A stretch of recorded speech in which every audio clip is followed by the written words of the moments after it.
चलिए तो यहाँ पे आईआर के क्वेश्चन है वो देखते हैं, मेंस के हैं, पीवाईक्यूज के वाइज, ठीक है।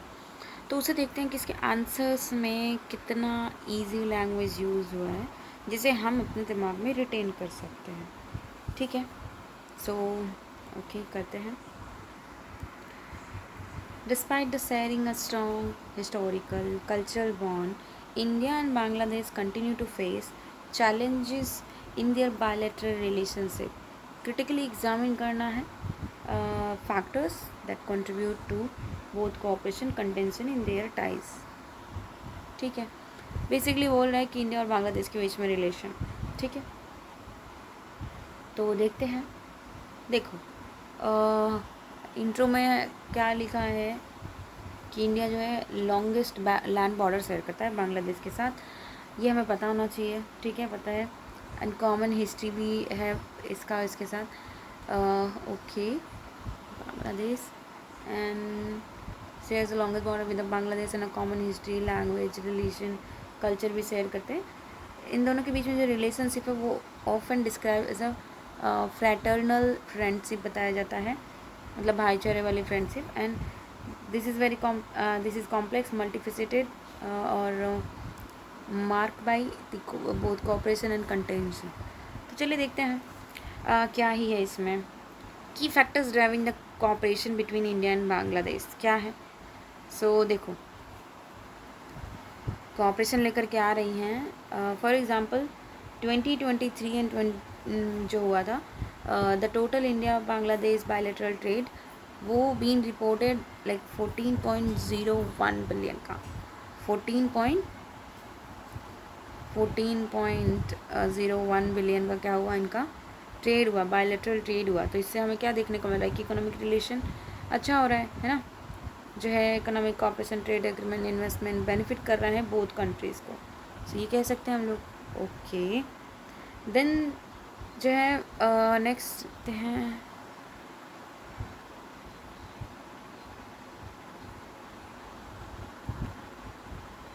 ओके, सिक्योरिटी को लेकर भी एक दूसरे के साथ कोऑपरेट कर रहे हैं, ये हमें पता होना चाहिए, like counter terrorism and border management. Then देखते हैं कि जो है एग्जाम्पल फॉर कि बांग्लादेश ने रिसेंटली साइन किया 4.5 बिलियन का third line of credit agreement. India ने साइन किया, सॉरी बांग्लादेश ने साइन किया 4.5 बिलियन डॉलर का third line of credit agreement with India for infrastructure and social sector development. इससे पता चल रहा है कि कितना मतलब जो इंडिया इसको फंड वगैरह से सपोर्ट करता है, ठीक है। सो डेवलपमेंट पर्पज से असिस्टेंट कर रहा है, ठीक है। तो ये हम देख सकते हैं, सोशो इकोनॉमिक डेवलपमेंट भी इससे होगा उसका।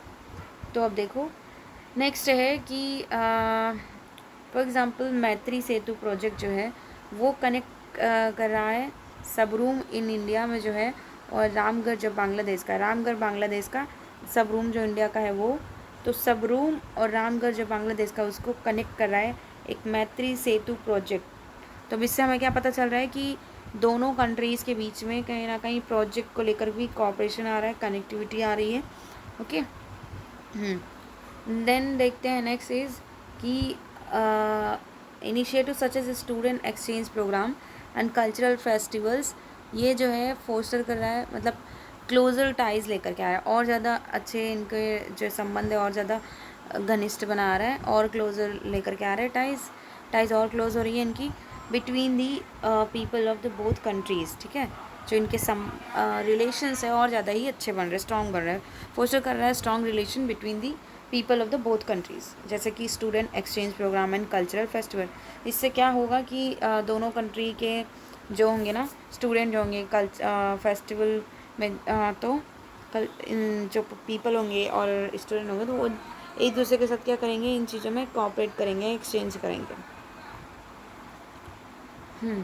जैसे हम क्या कह सकते हैं कि भाई इन सारी चीज़ों को लेकर भी कोऑपरेशन आ रहा है, और इनकी जो संबंध है मतलब टाइज जो हैं, यहाँ पे इसको रिलेशन कहा गया है, बहुत ज़्यादा स्ट्रेंथन कर रहा है बायलैटरल रिलेशंस को as a grass root level, ठीक है, बोल सकते हैं ना, मतलब नहीं एकदम जो है ग्रास रूट लेवल से जा करके टच कर ले रहा है नो ये प्रोग्राम। और ये कल्चरल फेस्टिवल लोगों से कनेक्टेड है, एजुकेशन भी लोगों से कनेक्टेड है, तो हो गया ना इस तरीके से ठीक है, तो पीपल टू पीपल कांटेक्ट अच्छा हो रहा है, इंक्रीज़ हो रहा है, तो वही।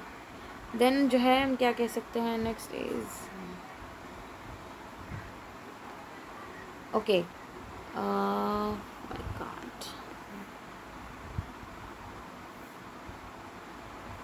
देखो कौन से फैक्टर्स हैं जो कि टेंशन्स लेकर के आ रहे हैं इंडिया और बांग्लादेश के बीच में। तो देखो यहाँ पे सी डबल ए कंसर्न देखें, या रिवर इंटरलिंकिंग प्रोजेक्ट देखें, बॉर्डर किलिंग हो रही है, जैसे कि ह्यूमन राइट्स का वॉयलेट हो रहा है, सिक्योरिटी वॉयलेट हो रही है, ट्रेड इम्बैलेंस, ट्रेड डेफिसिट हो जाता है ना कई बार, इक्विटेबल ट्रेड प्रैक्टिसेस जो है वो नहीं होती है कई बार, ठीक है। और सोशल चैलेंजेस, इलीगल माइग्रेशंस की वजह से सोशल चैलेंजेस, पॉलिटिकल चैलेंजेस आते हैं। तीसरा वाटर डिस्प्यूट चल ही रहा है, एग्रीकल्चर इम्पैक्ट पड़ रहा है, वाटर रिसोर्स मैनेजमेंट नहीं हो पा रहा है अच्छे से। अब चाहे वो उस कंट्री को चाहे हमारी कंट्री को, दोनों, बट दोनों का ही देख रहे हैं हम, ठीक है, जिसकी वजह से हमें प्रॉब्लम आती है। हम मेजरली हम अपना देखेंगे, और ठीक है, टेंशन तो दोनों के बीच में टेंशन किस वजह से आ रही है तो ये हम बताएंगे, ठीक है। एंड देन जो है सी डबल ए कंसर्न, मतलब बांग्लादेशी सिटीजन को लेकर के कॉन्स्टिट्यूशनल अमेंडमेंट जो एक्ट है कंसर्न उसका रहता है, तो बांग्लादेशी सिटीजन का एन इंक्रीज़ हो रहा है, ये टेंशन इंक्रीज़ कर रहा है कि ये देखो जो मतलब लैंड और मैरी टाइम बाउंड्रीज़ को लेकर के कई बार क्या होता है, लड़ाइयाँ चलती रहती है, मतलब वही लड़ाई मतलब छोटे मोटे झगड़े चलते रहते हैं, तो इसकी वजह से रिलेशंस जो है और ज़्यादा दब जाता है और अच्छा नहीं होता है। एंड भले से लैंड बाउंड्री एग्रीमेंट हुआ है इन लोगों के बीच में, बहुत सारी टेरिटोरियल डिस्प्यूट को सॉल्व किया हुआ है, स्टिल ये देखने को आज भी मिल रहा है। देन जो है रिवर सैर को करने की वजह से हम ना ऐसा करेंगे ना, दिमाग में रिटेन कर पाए, उसको फिर से देखेंगे। देखो ये 78% तीस्ता वाटर जो है वो डिवाइड होता है equally between India and Bangladesh, but जो 22% है वो अनडिवाइडेड है। तो 78% वाटर तीस्ता का डिवाइडेड है इक्वली इंडिया और बांग्लादेश के, बाद 22% अनडिवाइडेड, तो यही तो जो है टेंशन लेकर के आएगा, तो कहीं ना कहीं डिस्प्यूट क्रिएट करेगा ना। और फिर देख लाइक देन क्या है, देखो यहाँ पे जो डोमेस्टिक पॉलिटिक्स चलते हैं बांग्लादेश में, उसकी वजह से क्या हो जाता है, कई बारी हैट्रिक या फिर पॉलिसीज़ बायलैटरल रिलेशंस को बहुत ही डिमीन कर देती हैं कई बारी, या फिर उस चीज़ को अच्छा नहीं करती हैं, ठीक है। तो ये होता है। और फिर देखें तो जो है illegal migration, border issue, border security concern रहता है, ह्यूमैनिटेरियन इश्यूज़ रहते हैं रेफ्यूजीज से रिलेटेड, तो वो क्रिएट करती हैं टेंशंस। फिर बांग्लादेश का active participation belt and road initiative में तो है ही, ये कहीं ना कहीं सिग्निफिकेंट कंसर्न इंडिया के नेशनल सिक्योरिटी को लेकर के दिखाता है, ठीक है।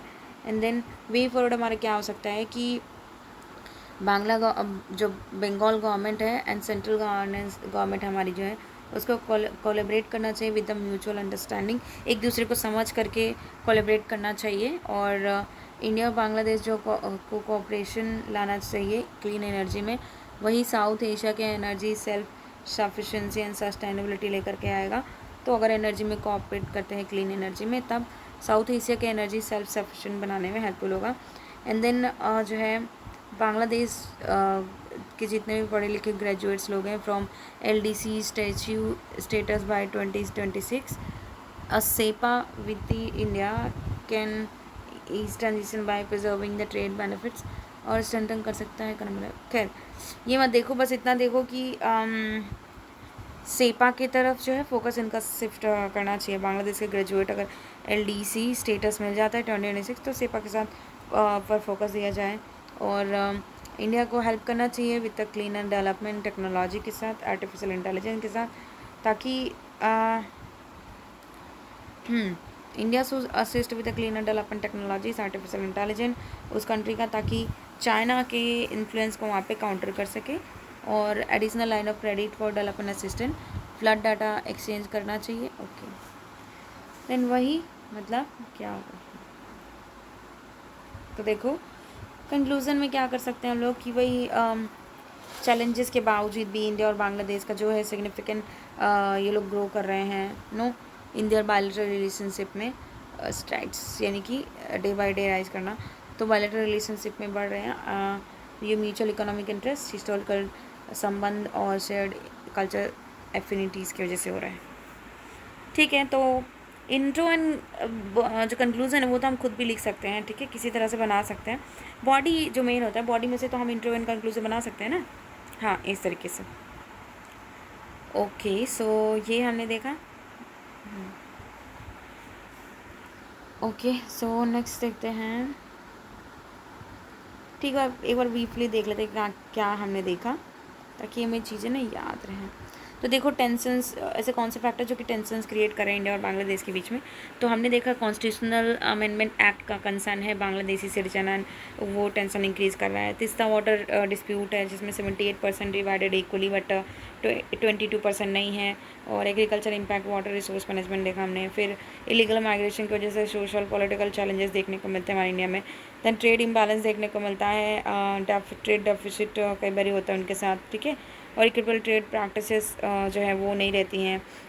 एंड देन बॉर्डर किलिंग देखने को मिल रहा है, ह्यूमन राइट्स एंड सिक्योरिटी को हैम्पर हो रहा है। देन रिवर इंटरलिंकिंग प्रोजेक्ट्स जो है उसमें प्रॉब्लम आ रही है, रिवर का फ्लो कहाँ पर जाएगा कहाँ नहीं। एनवायरमेंटल कंसर्न है, ओके, ये हमने देखा। सो देखा हमने कि जो है बॉर्डर इशू तो चलते ही हैं। लैंड बाउंड्री एग्रीमेंट होने के बावजूद भी लैंड एंड मैरीटाइम बाउंड्रीज जो है ये ओकेजनली डिस्प्यूट अगर इस पर हो रहा है तो रिलेशंस को कहीं ना कहीं ख़राब बनाता है, ख़राब करता है, ठीक है, स्ट्रेन करता है रिलेशंस को। और डिस्प्यूट तो हमने बता दिया रिवर का। और फिर जो है बराक रिवर पे जो हमारा ताईपाई मुख प्रोजेक्ट आ रहा है तो उसको लेकर के बांग्लादेश जो है बहुत ज़्यादा सेंसिटिव है about the Tipai project on Barak river. और हमने देखा कि मतलब बेल्ट रोड इनिशिएटिव में बांग्लादेश एक्टिवली पार्टिसिपेट करता है, तो ये इंडिया के लिए नेशनल सिक्योरिटी के ऊपर कंसर्न है। और हमने देखा कि इलीगल माइग्रेशन की वजह से border security concern, humanitarian issues, human rights का होता है, सिक्योरिटी का इश्यूज़ आता है। तो और फिर हमने देखा कि डोमेस्टिक पॉलिसीज़ जो बांग्लादेश हैं, मतलब उसकी जो पॉलिसीज़ गवर्नमेंट चेंज होते रहते हैं उस तरीके से, तो कहीं ना कहीं हैट्रिक या फिर पॉलिसीज़ ऐसे लेकर के आता है जो कि बायलैटरल मतलब इन दोनों के रिलेशंस को ख़राब करें, ठीक है। फिर ये देखा हमने। और हमने वे फॉर में देखा कि लाइन ऑफ क्रेडिट जो है और artificial intelligence development technologies cleaner, इन सारी चीज़ों को लेकर के मदद करना चाहिए इंडिया को बांग्लादेश का, ताकि इनके रिलेशंस और अच्छे हो और चाइना के इन्फ्लुएंस को काउंटर कर सके। और हमने देखा कि जो है सेपा पर ज़्यादा फोकस करना चाहिए, शिफ्ट करना चाहिए फोकस, जो भी है graduate from LDC status by 2026। And हमने देखा कि बंगाल गवर्नमेंट एंड सेंट्रल हमारी गवर्नमेंट को कोलैबोरेट करना चाहिए म्यूचुअल अंडरस्टैंडिंग के साथ। और क्लीन एनर्जी में क्या करना चाहिए, कोऑपरेशन करना चाहिए, ताकि साउथ एशिया को रीजन जो है उसको सेल्फ एनर्जी में सेल्फ सफिशिएंट बना सके, सस्टेनेबल बना सके, अगर हम क्लीन एनर्जी में कोऑपरेट करेंगे तो, ओके। एंड देन हमने देखा कि कौन से जो है कोऑपरेशन लेकर के आए हैं। तो हमने देखा कि सो इसमें हमने देखा कि 2023 में फाइनेंशियल ईयर 2023 एंड 2023 से 2024 तक इंडिया बांग्लादेश का बायलैटरल ट्रेड जो है 14.01 बिलियन तक पहुंचा, ठीक है, रिपोर्टेड देखने को मिला रिपोर्ट में। एंड देन हमने देखा कि जो है सिक्योर, इस तरह से हम कह सकते हैं कि इसका जो है ट्रेड वगैरह ये सारी चीज़ें कहीं ना कहीं दोनों कंट्रीज़ को बेनिफिट कर रही हैं। एंड फिर देखा सिक्योरिटी कॉपरेशन चल रहा है इन लोगों में, जो ताकि फॉर एग्जांपल काउंटर कर सके, काउंटर टेररिज्म, बॉर्डर मैनेजमेंट। और फिर हमने देखा कि जो है 4.5 बिलियन का थर्ड लाइन ऑफ क्रेडिट जो इंडिया ने दिया है इसको social sector and development and infrastructure development के लिए। And project India Bangladesh friendship pipeline लेकर के आया है, लाइक मैत्री सेतु प्रोजेक्ट जो है सबरूम इंडिया और रामगढ़ बांग्लादेश के, सबरूम इंडिया एंड रामगढ़ बांग्लादेश के रीजन को कनेक्ट कर रहा है मैत्री सेतु प्रोजेक्ट। सो इस तरह से कनेक्टिविटी इनिशिएटिव लेकर के आ रहे हैं जिससे उनकी जो टेरिटरी हमारी टेरिटरी से कनेक्ट हो अच्छे तरीके से। एंड हमने देखा कि जो है हमने देखा कि student exchange programme, cultural festivals आ रहे हैं, तो उसकी वजह से उनके जो रिलेशंस हैं और ज़्यादा क्लोज हो रहे हैं एक दूसरे से, ठीक है। तो और ज़्यादा क्लोजर रिलेशंस आ रहे हैं between people of the both countries. तो इस वजह से पीपल टू पीपल कॉन्टैक्ट बढ़ रहा है कल्चरल एक्सचेंज की वजह से। मतलब अगर यहाँ के कल्चर वाले कल्चर को वहाँ से लेकर जाए, वहाँ के यहाँ को तो लोगों के बीच में संबंध तो और अच्छा होगा ना। एंड टूरिज़्म, एजुकेशनल, ये जो रिलेशंस हैं स्ट्रेंथन कर रही हैं बायलैटरल रिलेशंस। ओके, तो ये हमने देख लिया। ठीक है, सो हमने ये ब्रीफली देखा मतलब, ठीक है। 4.5 बिलियन का हमें ये याद रखना है। एंड फिर हमें जो है student exchange programme and cultural festival याद रखना है। एंड देन हमें जो है ये ठीक है, और मैत्री सेतु प्रोजेक्ट याद रखना है, Sabroom in India and Ramgarh in Bangladesh. ठीक है, ये याद रखना है हमें। और फिर जो है 14.01 बिलियन का 2023 में जो है इंडिया बांग्लादेश बायलैटरल ट्रेड हुआ था, तो हमें ये याद रखना है। सो हाँ, okay. And then what, then the Maitri Setu project हमने बोल दिया, और वही Sabroom in India, Ramgarh in Bangladesh, India Bangladesh friendship pipeline जो है, हाँ, इंडिया फ्रेंडशिप पाइपलाइन, और बहुत सारी कनेक्टिविटी जो है एनहांस करें इंफ्रास्ट्रक्चर कनेक्टिविटी को दो नेशंस के बीच में। तो हमें बस इंडिया बांग्लादेश फ्रेंडशिप पाइपलाइन याद रखना है। 4.5 बिलियन का जो है थर्ड कॉरिडोर लाइन, ये याद रखना है। एंड देन हमें जो है चीज़ें कुछ जो है 4.5 बिलियन थर्ड क्रेडिट लाइन है, एंड 14.01 बिलियन का ट्रेड हुआ है दोनों के बीच में 2023 में, ये ध्यान में रखना है। एंड मैत्री सेतु प्रोजेक्ट आया है जो कि Sabroom in India and Ramgarh in Bangladesh को कनेक्ट कर रहा है, ये याद रखना है हमको। और फिर उसके बाद student exchange programme and cultural festivals में याद रखना है, बस इतना याद रखना है। ठीक है, शॉर्ट में देख लिया हमने। लॉन्गेस्ट बॉर्डर सर्व करता है, common history, language, religion, culture serve करता है, ये याद रखना है। फ्रेटर्नल फ्रेंडशिप कहा जाता है, ये याद रखना है।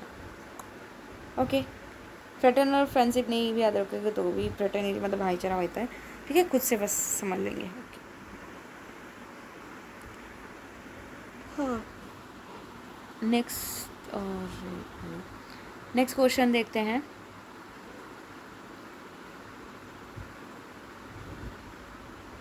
नेक्स्ट क्वेश्चन हमारा कि examine the challenges and opportunities India के diplomatic relations with its immediate neighbours in the context of regional security and economic cooperation.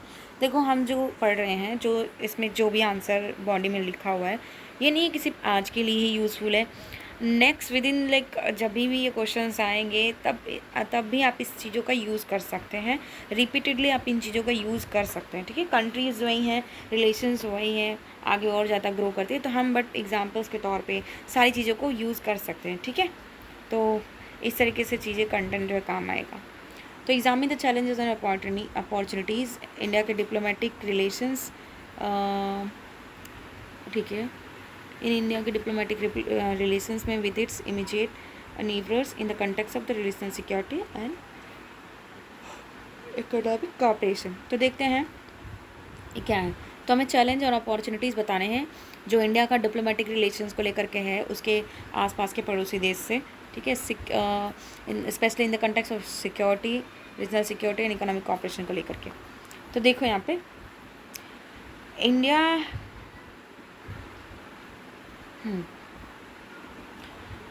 India का विज़न है नेबरहुड फर्स्ट पॉलिसी, तो है ही। ओके, इंडिया शेयर करता है border with the south Asian Nations के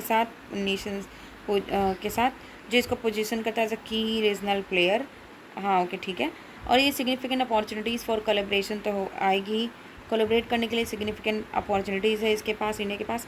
तो इस तरीके से अगर संबंधों को और स्ट्रेंथन करना ज़रूरी है ताकि रीजनल स्टेबिलिटी बनी रहे, म्यूचुअल ग्रोथ हो, और इंडिया का जो विज़न है नेबरहुड फर्स्ट पॉलिसी वो उसके साथ अलाइन करके मतलब रीजनल स्टेबिलिटी बनी रहे और म्यूचुअल ग्रोथ हो, इस तरीके से। ओके, देन देखते हैं। देखो, अब हमें नेबरहुड फर्स्ट पॉलिसी याद में मतलब ध्यान में आना चाहिए, रीजनल स्टेबिलिटी, म्यूचुअल ग्रोथ याद आना चाहिए।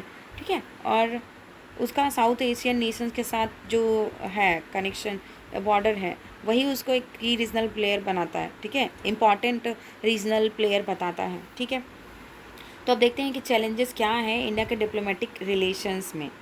चैलेंजेस क्या हैं, यही हमें बताना था। तो देखते हैं। देखो, फॉर एग्जांपल जो है 2020 में गलवान वैली क्लैश हुआ ना, तो उसकी वजह से बहुत ज़्यादा टेंशन हुआ along the line of actual control.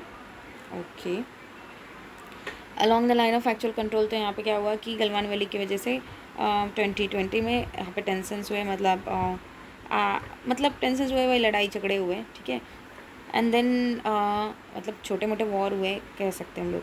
तो देखो यहाँ पे अब दूसरा एग्जांपल जो है तो इससे दूसरा जो है पुलवामा अटैक हुआ था 2019 में।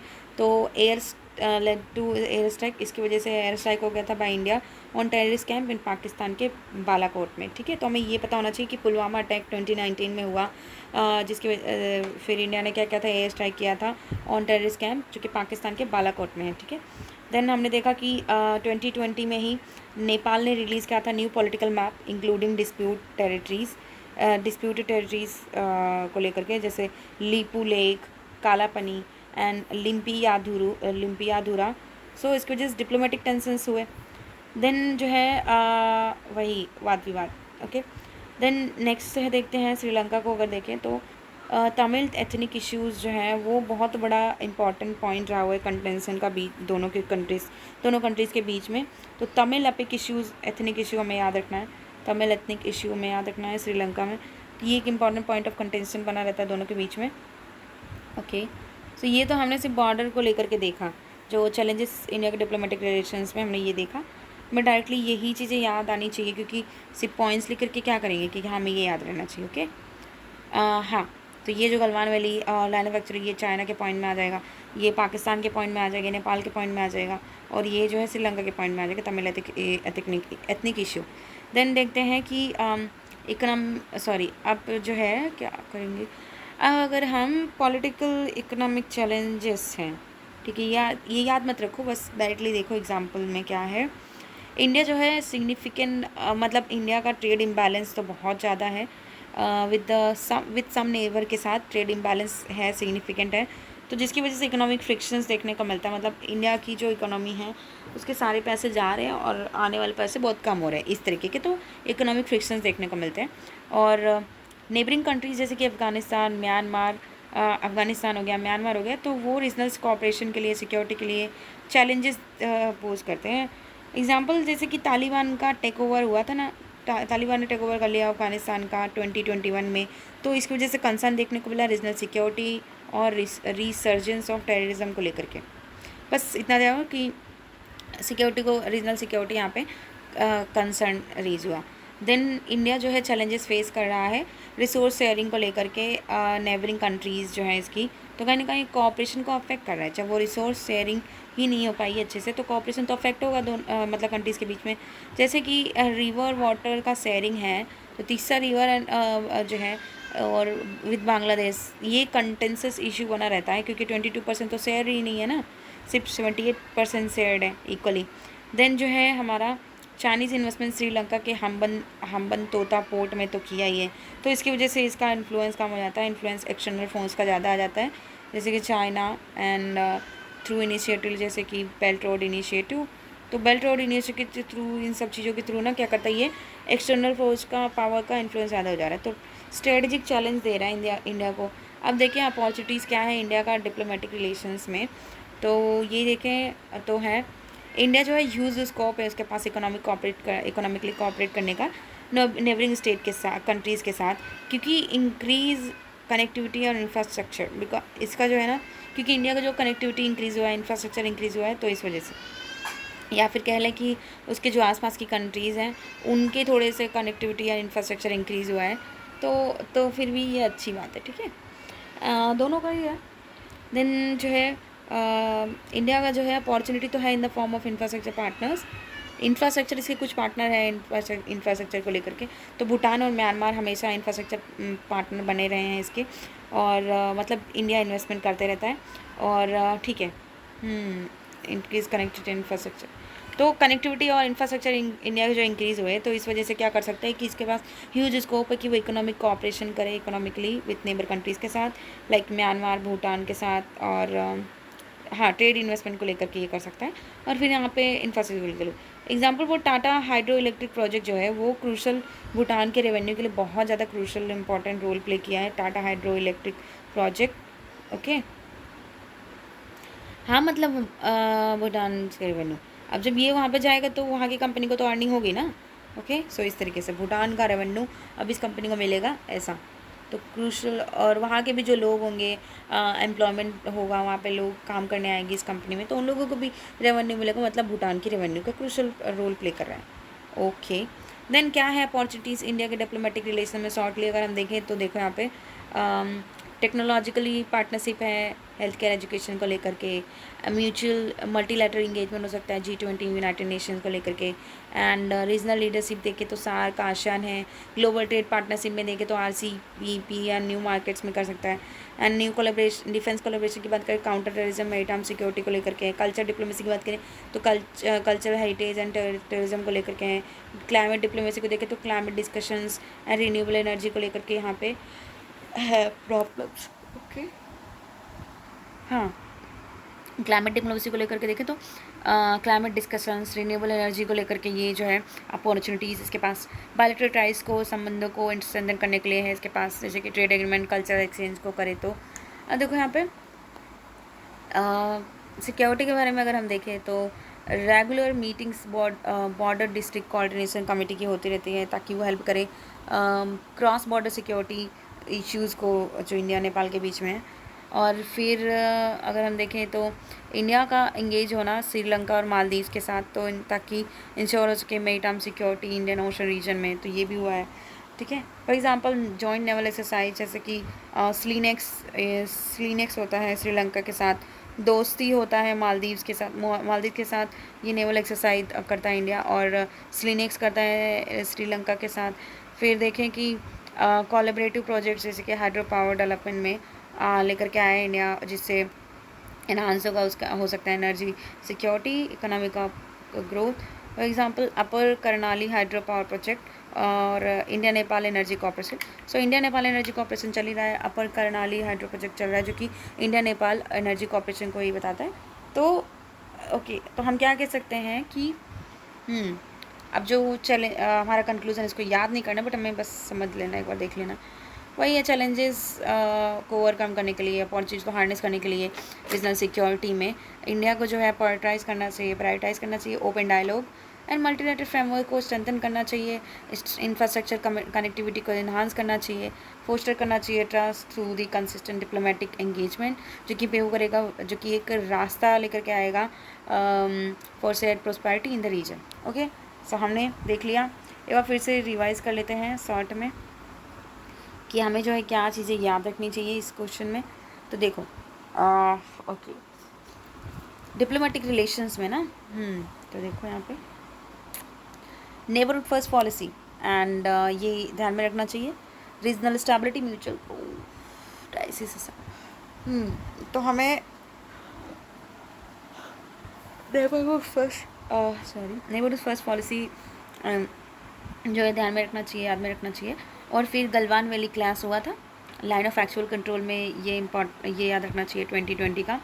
अगर शॉर्टली देखें तो पुलवामा अटैक 2019 में हुआ था, and then terrorist camp Pakistan पे एयर स्ट्राइक करवाया था इंडिया ने, और फिर बॉर्डर डिस्प्यूट जो है और पॉलिटिकल शिफ्ट चलते रहता है नेपाल में, तो वो रिलेशन को ख़राब करते हैं। एग्जाम्पल फॉर 2020 में न्यू पॉलिटिकल मैप इंक्लूड कर लिया था उसमें, लिपू लेक, कालापनी एंड लिम्पी यादुरा। तो लिम्पी यादुरा और लिपू लेक, कालापानी जो है वो नेपाल अपने पॉलिटिकल मैप में न्यू मैप जारी किया था, उसमें रख दिया। 2020 का श्रीलंका को लेकर के तमिल एथनिक इशू चलता रहता है, तो एक बार फिर से देखें तमिल एथनिक इशूज़ और न्यू पॉलिटिकल मैप का इशू नेपाल के साथ, और इसका ये श्रीलंका, और ये जो है Pulwama attack Pakistan 2019 air strike, Galwan valley class 2020, Kashmir conflict हुआ, क्रॉस बॉर्डर टेररिज्म, वो इंडिया पाकिस्तान के रिलेशन, सॉरी ये तो करते रहता है। ठीक है, हाँ, और जो है अक्साई चीन को और अरुणाचल प्रदेश, तो बॉर्डर डिस्प्यूट चलता रहता है चाइना के साथ, तो अक्साई चीन में और अरुणाचल प्रदेश में तो periodic military stand of and classes तो होते रहते हैं। तो हमें क्या रखना है, अक्साई चीन, अरुणाचल प्रदेश और Galwan valley, Kashmir conflict and Pulwama attack 2019, border dispute और पुलवामा अटैक 2019 जो है Pakistan, air strike by India, border, फिर इसके बाद new political map bye Nepal, Sri Lanka, Tamil ethnic issue, और इकोनॉमिक पॉलिटिकल, मतलब ये मत देखो, बस बोलो कि जैसे कि श्रीलंका का Hambantota port, Chinese investment, and Teesta river with Bangladesh river issue, and Taliban का टेक ओवर अफ़गानिस्तान इन 2021। और अफ़गानिस्तान म्यांमार जो है अफ़गानिस्तान म्यांमार जो है वो क्या करती रहती हैं, और रीजनल कॉपरेशन सिक्योरिटी को लेकर चैलेंज भी पोज करती हैं। ओके, तो ट्रेड इम्बैलेंस रहता भी है कई सारी कंट्रीज़ के साथ, और ये भी है for example with Bangladesh and with China. Okay, so ये सारी चीज़ें नहीं, मतलब बांग्लादेश का चलो ठीक है ना भी लो, बट चाइना का तो स्पेशली रहता है ना, वहाँ से ज़्यादा इम्पोर्ट होता है हमारा, ऐसा। सो ये हमने देख लिया। और अपॉर्चुनिटीज़ के बाद टाटा हाइड्रो इलेक्ट्रिक प्रोजेक्ट जो है वो भूटान के रेवेन्यू के लिए भूटान में इम्पॉर्टेंट रोल प्ले करेगा, रेवेन्यूज़ जनरेट करेगा। फिर जो है भूटान एंड म्यांमार में डेवलपमेंट अपॉर्चुनिटीज़ है इंडिया के लिए, इंफ्रास्ट्रक्चर डेवलपमेंट, ट्रेड इन्वेस्टमेंट को लेकर के, कनेक्टिविटी इंफ्रास्ट्रक्चर इंक्रीज़ हुआ इंडिया का तो करना चाहिए है। देन हमने देख लिया कि सिक्योरिटी को लेकर के अगर हम देखें तो इंडिया नेपाल के बीच में जो है BDC की मीटिंग होती रहती है, बॉर्डर डिस्ट्रिक्ट कोऑर्डिनेशन कमेटी की रेगुलर मीटिंग, तो इसके वजह से ये है हमारे स्ट्रेंथन होगा। ओके, देन जो है अपर कर्नाली हाइड्रो प्रोजेक्ट तो है इंडिया नेपाल के बीच में एनर्जी कॉपरेशन को लेकर के, एंड BDCC का जो है हमेशा इंडिया नेपाल के बीच में मीटिंग होता है, तो इश्यूज़ रिजॉल्व होंगे। टेररिज्म, बॉर्डर सिक्योरिटी को काउंटर करने के लिए क्या होता है कि कोऑपरेट करना चाहिए इंडिया को with the Bangladesh and Nepal, with Bangladesh era और नेपाल ईरा, ठीक है, तो उसके साथ कोऑपरेट करना चाहिए। कर्नाली हाइड्रो प्रोजेक्ट देख लिया हमने इंडिया नेपाल के बीच में एनर्जी को लेकर के। फिर हमने ये देख लिया, हाँ ठीक है, so we are done with this. VRQ opportunities में हमने बता ही दिया था, टेक्नोलॉजिकल है, बायलैटरल टाइज, ट्रेड इन्वेस्टमेंट और climate, renewable, SAARC, ASEAN, United Nation, G20, global trade partnership, RCEP, new market, defence में counter terrorism, maritime security, culture, terrorism, ये सारी चीज़ें हैं, ठीक है। सो हमें इसमें से शॉर्टली बस कुछ ही चीज़ें याद रखनी है जो कि मैंने बता दी। ओके, हाँ, एग्ज़ाम पर्सपेक्टिव से, ताकि आप उसको प्रोड्यूस कर सकें, और बाकी चीज़ें तो आप खुद भी लिख सकते हैं, ऐसा। ओके, सो नेक्स्ट देखते हैं।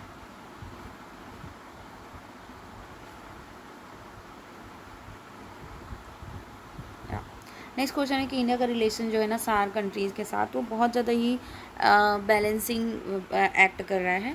तो इंडिया का सार्क कंट्रीज़ के साथ बैलेंस जो है वो बहुत अच्छी तरीके से वो उसमें एक्ट कर रहा है, between fostering regional cooperation and navigating bilateral relations, sorry tensions. So इसे हमें एक्सप्लेन करना है। ओके, या वेट अ सेकेंड, ठीक है, तो ये वाला क्वेश्चन देखते हैं कि इंडिया का relationship with SAARC countries has been balancing act. इसका जो इसके साथ सार्क कंट्रीज़ के साथ जो इसका रिश्ता है, कहीं ना कहीं इंडिया जो है बहुत ही एक बैलेंसिंग वे में एक्ट कर रहा है, ये बताता है। So between fostering regional cooperation and navigating bilateral tensions, ये जो चीज़ है इन दोनों के बीच में ये बैलेंस करने का काम करता है इसका रिलेशन विद द सार्क। तो किस तरीके से हमें यही बताना है। अच्छा, देखते हैं। ओके, तो देखो,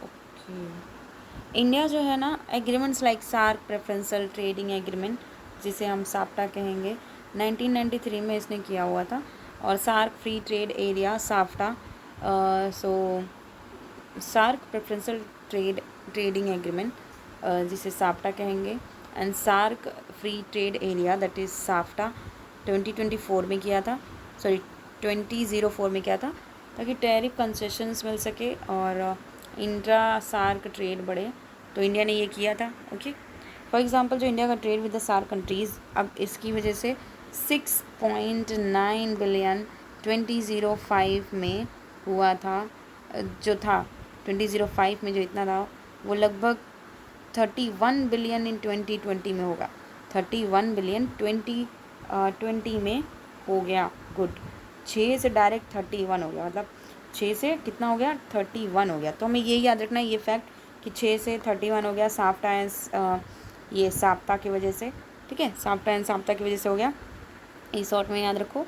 और फिर जो है, ओके एक सेकेंड, हाँ, फिर रीजनल कोऑपरेशन को जो है इन चीज़ों को स्ट्रेंथन करने के लिए in order to strengthen the regional cooperation, terrorism को हटाने के लिए तो हमें रीजनल कोऑपरेशन जो है स्ट्रेंथन करना पड़ेगा अगर हमें इसको हटाना है तो देखिए यहाँ पे क्या किया है इंडिया ने, जो बहुत सारी चीज़ें लेकर के आई है initiative in framework of SAARC. तो क्या ही रहे, rolling out of a SAARC regional convention and on suppression of terrorism लेकर के आए हैं, SAARC regional convention on suppression of terrorism, SEPRESSION, suppression of terrorism लेकर के आए हैं। ठीक है, तो ये बहुत सारे इनिशिएटिव लेकर के आए हैं। अगर काउंटर करना है टेररिज्म को तो रीजनल कनेक्टिविटी कोऑपरेशन अच्छा होना चाहिए तभी, क्योंकि आसपास से भी तो टेररिज्म प्रमोट होते हैं ना, और फंडिंग वगैरह होती है इस वजह से।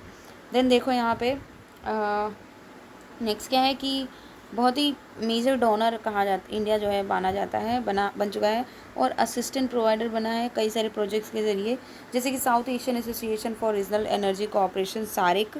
ठीक है, सो जो सारिक है, example for SAREC, South Asian association for regional energy cooperation, SAREC के लिए ये प्रोजेक्ट है जो कि इसको बताता है कि डोनर असिस्टेंट प्रोवाइडर है इंडिया।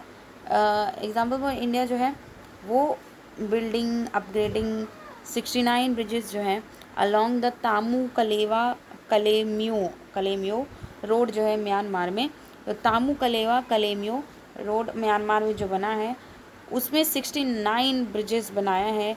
इन रोडों की कनेक्टिविटी को लेकर के देखें तो 69 bridges and part of trilateral highway project का है ये। सो ये हमने बता दिया कि किस तरीके से ये मेजर डोनर असिस्टेंट प्रोवाइडर बना है। सारेक प्रोग्राम, सारेक वाला जो चीज़ है वो south Asian association for regional energy cooperation, और हमने बता दिया कि ट्राईलेटरल हाईवे प्रोजेक्ट चल रहा है म्यांमार में, ये बता दिया पार्ट है इसका। और फिर जो है हेल्थ को लेकर के इंडिया का इंगेजमेंट सार्क के साथ क्या है, तो वो इम्प्रूव किया एक्सेस टू हेल्थ रिजल्ट, इसके वजह से जो इंगेजमेंट था इसके साथ के साथ, तो improve access to health facilities in सारे रीजन में। ओके, और जो ट्यूबरक्लोसिस है, सारिक का ट्यूबरक्लोसिस, जैसे कि एग्जांपल फॉर सारिक ट्यूबरक्लोसिस आया, HIV एड सेंटर वो स्टैब्लिश हुए हैं विद इंडिया की मदद से 1992 में। और इंडिया जो है एजुकेशन की बात करें तो बहुत मेजर रोल प्ले करता है एकेडमिक कोऑपरेशन को लेकर के इस रीजन में।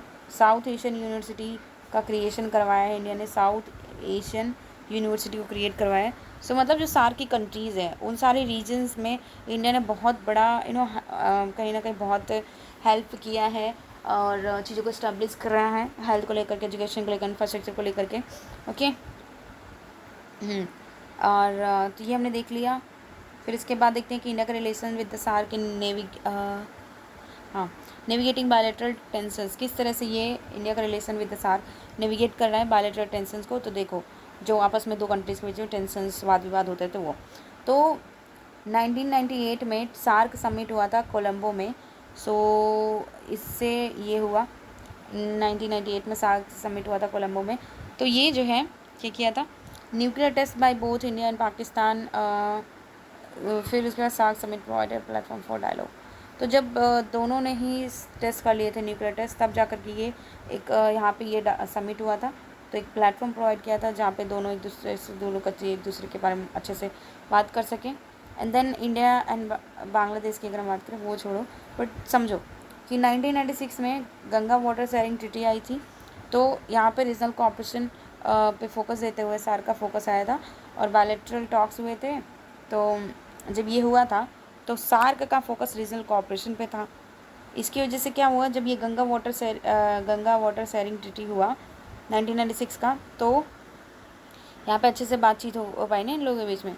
तो गंगा वाटर शेयरिंग ट्रीटी हुआ इंडिया और बांग्लादेश के बीच में, इसी वजह से।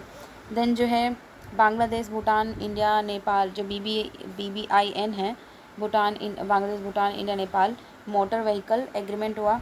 ये सार्क के एम्फोसिस ऑन रीजनल कनेक्टिविटी जो था उसकी वजह से हुआ। तो इसका एम्फोसिस था रीजनल कनेक्टिविटी लेकर के आना है, तो इसी वजह से ये इनिशिएटिव बांग्लादेश BBIN ये हुआ।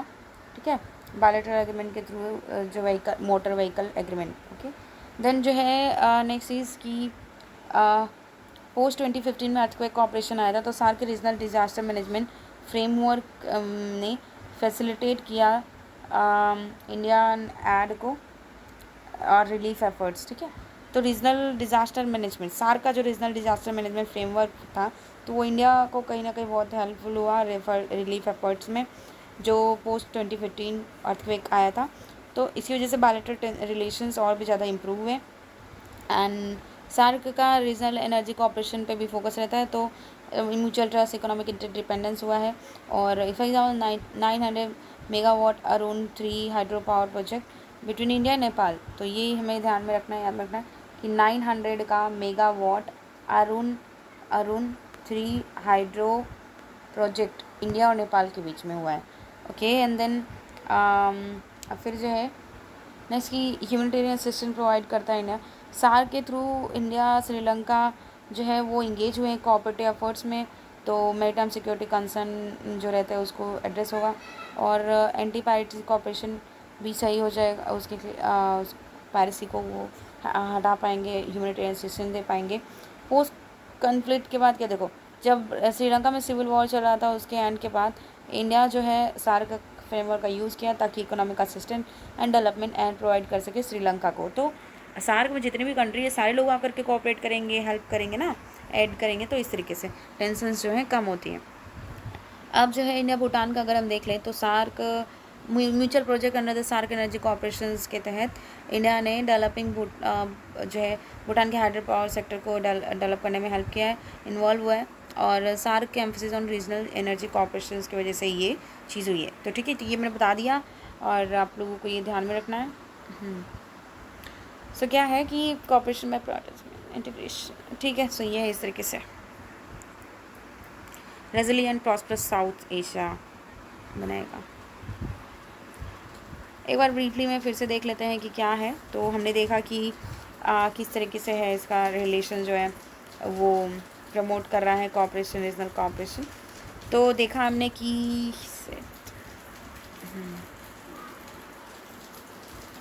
रीजनल कॉपरेशन किस तरह से लेकर के आ रहा है। तो हमें देखा कि साफ्टा एंड साफ्टा जो है वो लेकर के आ रहा है, और 6.9 मतलब 6 से 31 हो गया बिलियन डॉलर का क्या हो गया इनका, इंडिया का ट्रेड हो गया। और फिर सिक्योरिटी में हमने देखा कि सार्क रीजनल कन्वेंशन मतलब टेररिज्म को हटाने के लिए तो इनिशिएटिव लेकर के आ गया SAARC regional convention on suppression of terrorism.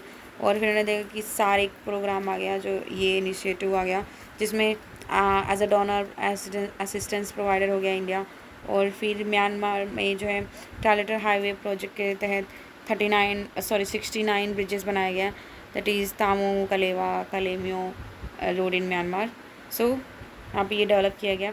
Health को लेकर के जो है access to health facilities in regions में इंक्रीज़ हुआ, एंड साउथ एशियन यूनिवर्सिटीज़ का क्रिएशन हुआ।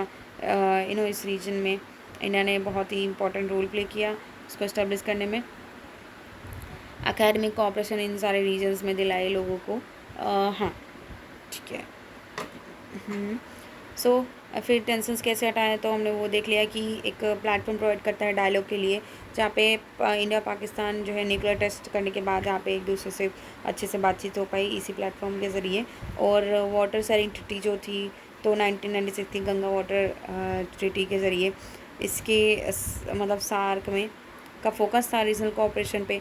तो जी ये ट्रीटी हुई क्योंकि इसका फोकस था, और बांग्लादेश और इंडिया के बीच में वाटर शेयरिंग ट्रीटी अच्छे से हुई।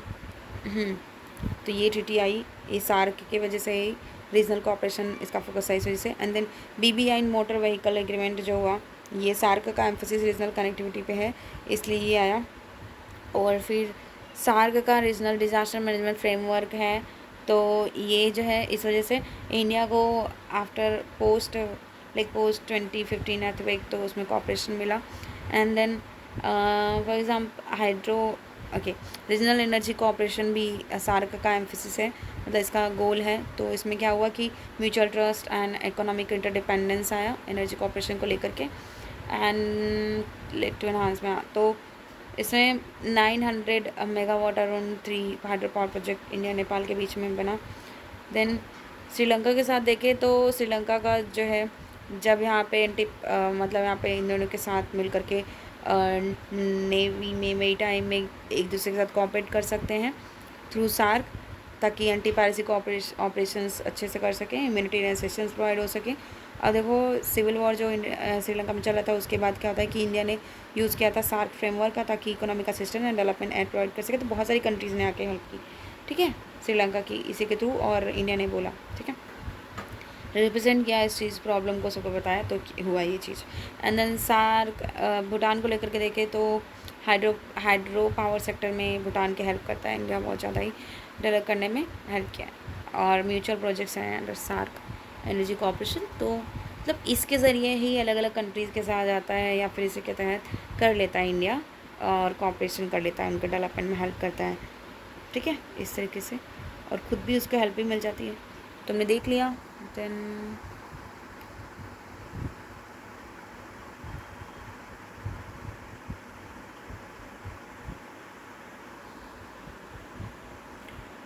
Okay, so the next question is कि हमें एसेस करना है how border dispute with neighbouring countries have impacted the India's foreign policy and security strategies, ठीक है, किस तरीके से बॉर्डर डिस्प्यूट जो नेबर कंट्रीज़ के साथ है इंडिया का, वो इम्पेक्ट किया है इंडिया के फॉरेन पॉलिसी और सिक्योरिटी स्ट्रेटजीज़ को। तो ठीक है, देखते हैं।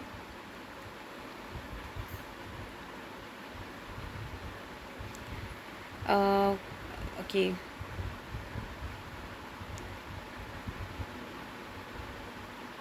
तो देखो इंट्रो में क्या है इसकी, लीगेसी चली आ रही ना कॉलोनियल एरा बाउंड्री डिमार्केशंस की, तो वो है, कोई मानता है कोई नहीं मानता है, उसकी वजह से क्या होता है कि एक टेरिटोरियल डिसएग्रीमेंट अभी भी कॉम्प्लेक्स है वो चीज़ें, ठीक है। तो देखते हैं बॉर्डर डिस्प्यूट विद चाइना। अब यहाँ पे क्वेश्चन क्या है, किस तरह से इम्पैक्ट किए हैं, ठीक है। तो देखो जो है डिस्प्यूट चाइना के साथ तो चलता ही है, सबको पता है। तो कन्फ्लिक्ट्स जो है 1950 1960 को कहीं ना कहीं उस टाइम पीरियड से चला आ रहा है। एंड मोस्ट नोटेबल जो है वो हुआ था 1962 में, जब सीनो इंडियन वॉर हुआ था 1962 में। तो यहाँ पे इम्पैक्ट क्या पड़ा इंडिया के ऊपर, उसके पॉलिसी, फॉरेन पॉलिसी में। तो इंडिया चाइना ने एंगेज हुए थे numerous rounds of talk to resolve this border. So example for like 2003 में इंडिया चाइना ने declaration on principle for relation comprehensive cooperation sign किया, जो कि एक्सप्लोर करता framework of boundary settlement.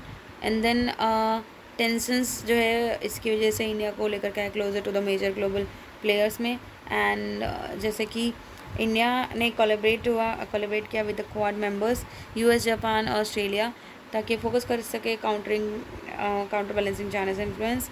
And then border dispute with Pakistan को अगर हम देखें तो अब ये कश्मीर रीजन्स में है इसका, ठीक है। और मल्टीपल वॉर्स हो चुके हैं 1947 में, 1965 में, 1971 में, एंड कारगिल कन्फ्लिक्ट हुआ ये 1919 में, 1999 में। तो बहुत सारे have been fought over these issues. So देखो अब पाकिस्तान की इश्यूज़ जो है 1947 से है, तो 1965 में वॉर हुआ, 1971 में हुआ, कारगिल वॉर तो हुआ ही, ओके। सो इससे क्या हुआ है कि डिप्लोमेटिकली अगर देखें तो इंडिया का जो अप्रोच है ना पाकिस्तान को लेकर के, वो बहुत ही मतलब चेंज हुआ है between engagement and isolation. And जो है वो cross border terrorism, seize fire violation से चलता है। एग्जांपल में देखें तो आफ्टर 2001 पार्लियामेंट अटैक पे जब हुआ तो डायलॉग रिज्यूम, फिर से बात स्टार्ट की गई 2004 में under the composite dialogue, but वो सस्पेंड हुआ आफ्टर 2008 मुंबई अटैक। जब 2008 मुंबई अटैक हुआ तो उस चीज़ को सस्पेंड कर दिया गया। देन टेररिज्म को काउंटर करने के देखें तो इंडिया ने अडॉप्ट किया रॉबर्स काउंटर टेररिज्म स्टांस या पे एक्शंस टेररिस्ट अगेंस्ट के लिए उनके अगेंस्ट में जो पाकिस्तान ने करवाए थे, ठीक है। सो देखो एग्जांपल वो पुलवामा अटैक हुआ था ना 2019 फरवरी में, तो इसकी वजह से इंडिया का बालाकोट एयर स्ट्राइक हुआ था एंड सिग्निफिकेंट सिर्फ देखने को मिला काउंटर टेररिज्म पॉलिसी में। सो जब यहाँ पे पुलवामा अटैक हुआ 2019 में और इंडिया तो बालाकोट एयर स्ट्राइक भी किया था, बालकोट, ठीक है, इंडिया ने किया था ना पाकिस्तान के, हाँ जी बिल्कुल, ठीक है। तो इसकी वजह से इंडिया के काउंटर टेररिज्म पॉलिसी में सिर्फ देखने को मिला। सो ये हमने देख लिया। और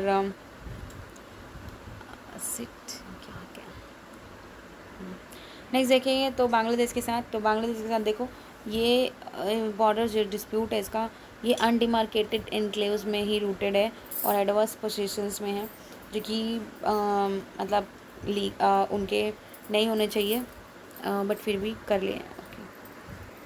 ओके देन नेक्स्ट देखते हैं कि बांग्लादेश के साथ। तो हमने देखा कि ये अनडिमार्केटेड एनक्लेव्स मतलब छोटे छोटे जो टेरिटरीज के छोटे पार्ट वो, और एडवर्स पोजीशन से मतलब एक मतलब उल्टी सीधे किसी तरह से पोजीशन कर लिए हैं, ठीक है, अपने आप अपने ले लिए हैं ज़मीन को इस तरीके से उन लोगों ने। एंड सो ये largely resolve by 2015 land boundary agreement के ज़रिए रिजॉल्व तो हुआ था, फिर भी चलते रहते हैं dispute settlement through enclave exchange and dispute settlement फिर भी हैं। तो इम्पैक्ट देखते हैं क्या होता है बायलैटरल कोऑपरेशन में। अगर देखें सॉरी वो मत देखो, बट देखो resolution of the border dispute का उससे स्ट्रेंथन हुआ इकोनॉमिक टाइज और कोऑपरेशन एरियाज़ में such as a counter terrorism को लेकर के इम्प्रूव किया है border management between the two countries, so वो प्रायोरिटाइज हुआ है। और इंटीग्रेटेड चेक पोर्ट्स के इस्टेब्लिशमेंट हुए हैं, दोनों का आपस में इंटीग्रेटेड चेक पोर्ट होगा as a key important border points like Petrapole Benapole, ठीक है, पेट्रापोल एंड बेनापोल। तो ये देखने को मिला, मतलब ये एग्रीमेंट होने की वजह से, लैंड बाउंड्री एग्रीमेंट होने की वजह से यहाँ पे ये चीज़ें देखने को मिली। डिप्लोमेटिक इसके फॉरेन पॉलिसी में ये चेंजेस आए। पेट्रापोल बेनापोल नाम के इंटीग्रेटेड चेक पोस्ट बना लिए, बॉर्डर मैनेजमेंट इंप्रूव हुआ और टेररिज्म को काउंटर करने के लिए कॉपरेट की, इकोनॉमिक टाइज हुई। देन अगर नेपाल के साथ देखें तो क्या है, देखो काला पानी जो डिस्प्यूट है प्राइमरी बॉर्डर इशू है ही इंडिया और नेपाल के बीच में, तो वो कहीं ना कहीं centring on the territories of Kala Pani, निपुलेक and lumpy यादुरा। तो ये तीनों रीजन में तो चल ही रहा है, रीजन को लेकर के डिस्प्यूट चलते रहता है। तो देखो इसके फॉरेन पॉलिसी में क्या इम्पैक्ट पड़ता है। तो इंडिया ने इंगेज हुआ है डिप्लोमेटिक डायलॉग्स को लेकर के, ताकि वो एड्रेस कर सके इन डिस्प्यूट्स को, और हिस्टोरिकल ट्रीटीज़ म्यूचुअल कोऑपरेशन को बार बार एम्फोसाइज करता है, उन चीज़ों को याद दिलाता है इंडिया। और been made to maintain peace stability along the border through the dispute remains as law. भले से मतलब पीस स्टेबिलिटी बनाए रखता है, बॉर्डर मैनेजमेंट करते रहता है, रिमेन्स भले से डिस्प्यूट अनरिजॉल्व रहे। Example India Nepal joint technical level boundary committee for border delineation तो है ही। तो इंडिया और Nepal joint technical level boundary committee है बॉर्डर डिस्प्यूट्स को सॉल्व करने के लिए। तो ये है, इसके ज़रिए पीस एंड स्टेबिलिटी बनाए रखता है। अब अगर म्यांमार के साथ देखें तो क्या है, तो देखो कोई भी although there are no major disputes, कोई मेजर डिस्प्यूट नहीं है म्यांमार के साथ, तभी भी क्या क्या issues related to insurgency, illegal cross border activities, ये सारी चीज़ें होती हैं। तो देखो यहाँ पे क्या है कि काउंटर इंसर्जेंसी को लेकर के ऑपरेशन होता है, जॉइंट ऑपरेशन कंडक्ट करता है म्यांमार के साथ ताकि वो इंसर्जेंट ग्रुप्स को काउंटर कर सके। एंड हाँ, और फिर जैसे कि फॉर एग्जांपल ऑपरेशन सनराइज़ लेकर के आया, टारगेट कर रहा था इंसर्जेंट ग्रुप्स 2019 में। And then border management strategies को इन्हांस हुआ है और फेंसिंग सर्वेलेंस वगैरह इंक्रीज़ हुआ है ताकि वो इलीगल एक्टिविटीज़ को कर्ब कर सकें। श्रीलंका के साथ देखें तो मैरीटाइम बाउंड्रीज़ और फिशिंग राइट्स जो है यहाँ पे पाक स्टेट में जो होता है उस चीज़ को लेकर के यहाँ पे प्रॉब्लम होती है, इश्यूज़ क्रिएट होते हैं। बॉर्डर डिस्प्यूट सेंटर मतलब इन्हीं चीज़ों की मेजरली इन्हीं चीज़ों के इर्द गिर्द घूमती है। एग्जाम्पल फॉर कच्छतीऊ डिस्प्यूट, कच्छतीऊ आइलैंड का डिस्प्यूट इम्पैक्ट क्या पड़ता है, देखो बायलैटरल रिलेशंस में। तो दोनों नेशंस जो है ना कंटिन्यूअली निगोशिएट करती हैं मैनेज करने के लिए टेंशन एंड प्रमोट करें रीजनल स्टेबिलिटी डेवलपमेंट को, और दोनों ही कोलैबोरेट करते हैं सिक्योरिटी मेजर्स को लेकर के ताकि इलीगल एक्टिविटीज़ को प्रोटेक्ट हटाएँ और प्रोटेक्ट करें मैरीटाइम रिसोर्स को, इंश्योर करें safety on of their territorial waters. ठीक है, तो हमने क्या देख लिया, हमने देख लिया इसमें जो है border dispute with the Katchatheevu dispute है, हमें ये ध्यान में रखना है। और फिर क्या मतलब रीजनल स्टेबिलिटी और डेवलपमेंट रहे, इलीगल एक्टिविटीज़ ना हो, मैरीटाइम रिसोर्सेज प्रोटेक्ट कर सके, safety of the territorial waters कर सके, तो इस तरीके से कोऑपरेट करते हैं, हमने देख लिया। और फिर म्यांमार के साथ देखा कि यहाँ पे कोई मेजर बॉर्डर डिस्प्यूट नहीं, but insurgent illegal cross border activities का है, तो उसको लेकर के यहाँ पे यहाँ पे इंडिया लेकर के आया है, फेंसिंग सर्वेलेंस करता है, ओपन सनराइज़ लेकर के आया ताकि इंसर्जेंट ग्रुप्स को हटा सके। और देखो यहाँ पे फिर इंडिया और नेपाल के बीच में देखो यहाँ पे बॉर्डर डिस्प्यूट चलता है ना, काला पानी लिपुलेख लिम्पियादुरा को लेकर के, तो यहाँ पे डिप्लोमेटिक डायलॉग करता है ताकि इस चीज़ को सही कर सके और बार बार हिस्टोरिकल इन चीज़ों को याद दिलाता है। सो हमें बस यही देखना है, ये रीजंस देख लो, याद रखना है। And India Nepal technical level boundary committee border management के लिए तो है ही, India Nepal joint territorial level boundary committee. और फिर हमने देखा कि बांग्लादेश के साथ तो हमने देख लिया लैंड बाउंड्री डिस्प्यूट चलती है, बट जो है फिर यहाँ पे ओके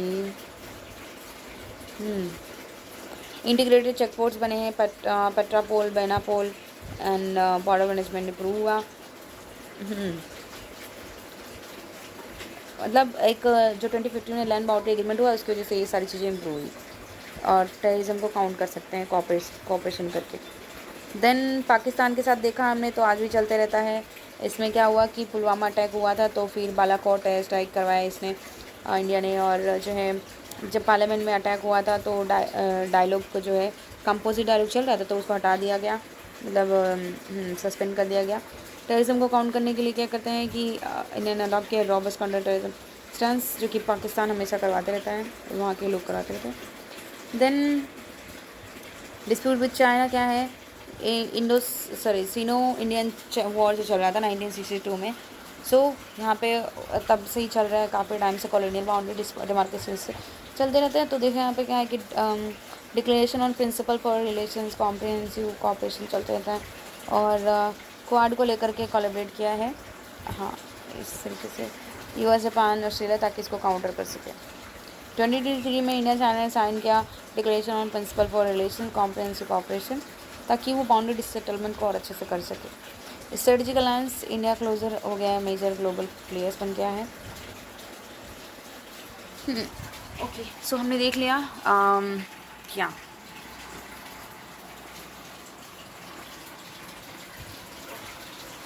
ओके